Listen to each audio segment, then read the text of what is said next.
नमस्कार मैत्रिणींनो, घरची सोपी रेसिपीत आपल्या सर्वांचे स्वागत आहे। आज आपण अतिशय चविष्ट आणि अगदी सोपी अशी फ्लावरची भाजी बनवणार आहोत। मैत्रिणींनो, ही भाजी तुम्ही एकदा बनवून बघितलीत की दरवेळेस तुम्ही अशाच पद्धतीने भाजी बनवणार याची मला खात्री आहे। आणि त्यासोबत ही भाजी कुठे ट्रॅव्हलिंगमध्ये किंवा आपल्या डब्यालासुद्धा न्यायला अगदी सोयीस्कर आहे। तर त्यासाठी तुम्ही बघितलं त्याप्रमाणे मी उकडलेल्या पाण्यामध्ये फ्लावर आहे ती 2 ते 3 मिनटं भिजू घातली, जेणेकरून त्यावरचे जे काही जर्म्स वगैरे असतील ते निघून जातील, बॅक्टेरिया वगैरे। त्यानंतर आपण कढईमध्ये तेल घालून घेतलं। तेलमध्ये आपण मोहरी घातली, त्यानंतर बारीक चिरलेला लसूण आणि हिरवी मिरची घातली आणि लसणाचा रंग थोडा गोल्डन झाला की आपण त्यामध्ये ही बॉईल केलेली फ्लावर घालणार आहोत आणि हिला व्यवस्थित परतून घेणार आहोत।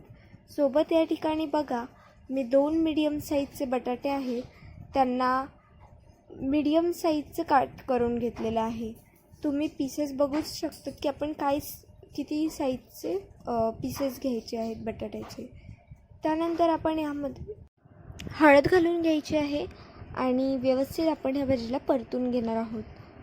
आता आपण साधारणतः 5 मिनिटासाठी आपण भाजीला झाकून ठेवणार आहोत। आणि बघा, काढल्यानंतर आपली भाजी आहे ती बऱ्यापैकी शिजलेली आहे। आपण आता हिला व्यवस्थित एकदा परतून घेणार आहोत आणि ते झाल्यानंतर आपण याच्यामध्ये चवीनुसार मीठ घालायचं आणि पुन्हा हिला परतून घ्यायचं आहे।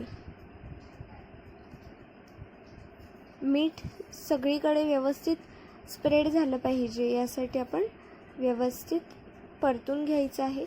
आणि त्यानंतर तुम्ही या ठिकाणी बघू शकतात, आपण जरासं यावर पाणी घालायचं आहे आणि पुन्हा याला झाकून ठेवायचं आहे, जेणेकरून ही भाजी व्यवस्थित शिजेल। आणि आता आपण हिला सर्व करणार आहोत आणि हिचा आस्वाद घेणार आहोत।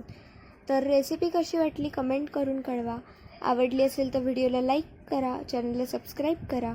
धन्यवाद।